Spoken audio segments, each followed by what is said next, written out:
it has been a while since I've last done a book review, and I have my partner, well, my husband beside me. He's playing a really good game called 2 Point Campus, and I have the music. 2 Point Museum, sorry. That has nothing to do with the book, okay? But I'm just saying that if you want something to play that's good, and you're on next gen because it has really pretty graphics, is play 2 Point Museum, because there's the woman over the radio who's like, janitor to the toilet. It's lovely. But no, it's a really good game. But anyway, so while I'm talking to you, I'm just constantly hearing her voice and the 2 Point Museum, sorry, music.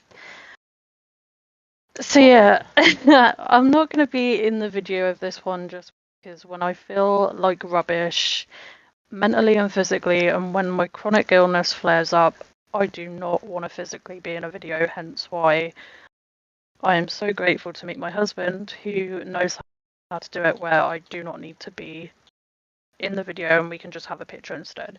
I mean, you're not missing much anyway, there's no pictures or anything. There she goes again. Starting about a thief this time. But anyway, the last book review I did by this author was Sue Walllman, and that was I Know You Did It, and that did really well on the channel. Now, when I was a teenager, I really did enjoy her books and I loved them. I don't know if my taste has changed, hence why I'm not really enjoying it. I've decided to let the last book go. Yeah, but this one is Everywordalie, and this is a novel, and this is like I wouldn't say thriller, I would say more of a murder mystery whodunit type of Cluedo book. That's the only thing I can reference is Cluedo. It's only 312 pages. It took me over a month to read this book because I'm so sorry to the author, but it just wasn't as enjoyable. I mean, we had 3 murders in total. It was slow paced to me. It had a lot of padding in there. There wasn't like drama and and the factor shock in there. The plot twist, as you will, came right at the very end.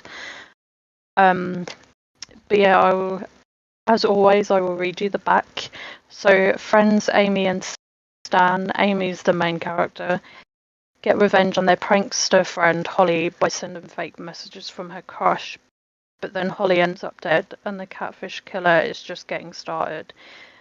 Amy is determined to stop them, but unpicking the tangled web of secrets and lies in her friendship group leads to one terrifying conclusion. She might be the killer's next victim. And the other co-host should be turning up at any minute if you hear meow music.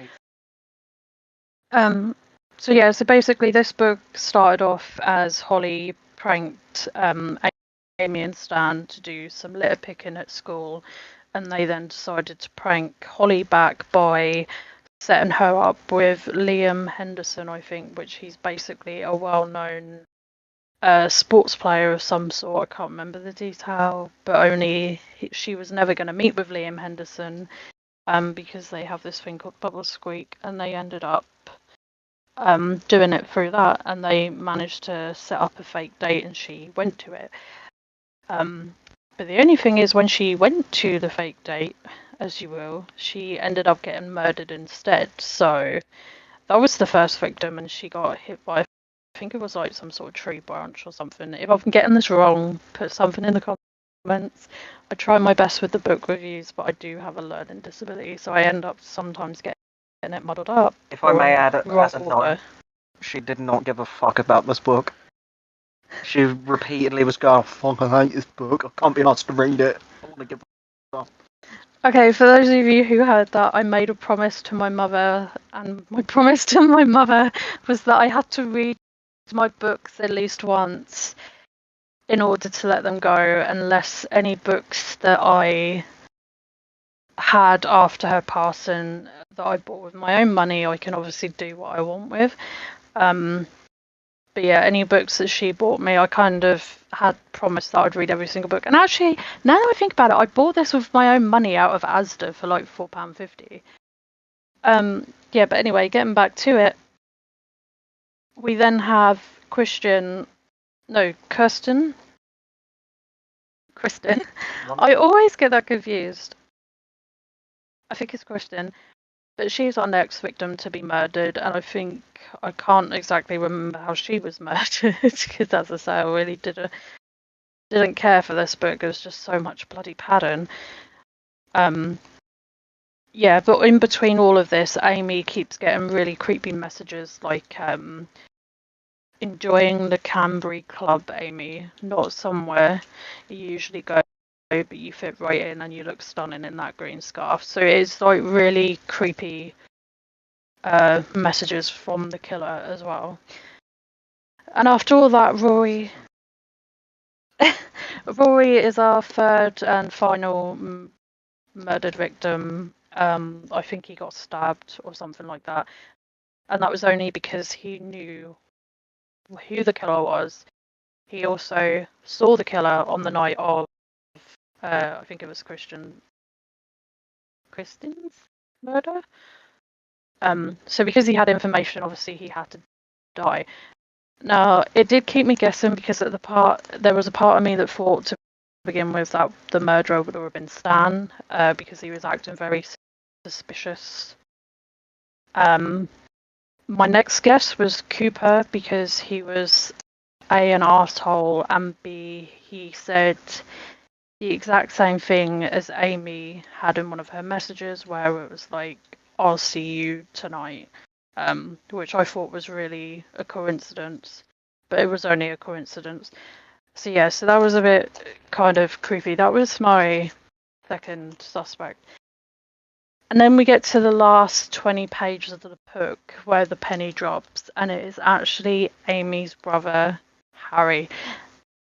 Now, they never would have known that it was Harry because Harry loves cooking and baking, and he has an internet blog where he posts all of his cookery and pictures and stuff, and he's always making yummy food and stuff like that.